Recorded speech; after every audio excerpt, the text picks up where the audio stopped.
গৰমৰ দিন মানেই হৈছে বেমাৰ, লগতে বেছি মছলা দিয়া আঞ্জা খাবও মন নাযায়। আজি মই বনাম একেবাৰে নিৰামিষ দালি, যিটো গৰমৰ দিনত খাব বহুতেই ভাল হয়। তাৰ বাবে মই দুটামান তিতাকেৰেলা গোল গোলকৈ কাটি ভাজি ল'লোঁ আৰু এই তিতাকেৰেলাটোৱে হৈছে আজিৰ দালিৰ মেইন ইনগ্ৰিডিয়েণ্টছ।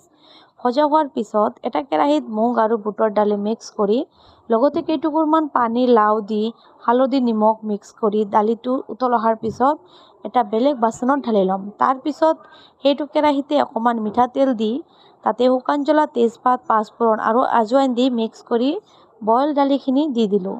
তাৰপিছত অকণমান কুটি থোৱা আদা আৰু ভাজি থোৱা তিতাকেৰেলা লগতে ফালি থোৱা কেইটামান কেঁচা জলকীয়া আৰু ধনিয়া পাতখিনিও দি মিক্স কৰি দিলোঁ। তাৰপিছত দালিখিনি ভালদৰে উতল অহাৰ কাৰণে অকণমান টাইম থৈ দিলোঁ। উতল অহাৰ পিছত দালিখিনি নমাই ল'লোঁ। আপোনালোকেও গৰমৰ দিনত কেতিয়াবা এনেকৈ দালি বনাই খাবচোন, খাই ভাল পাব।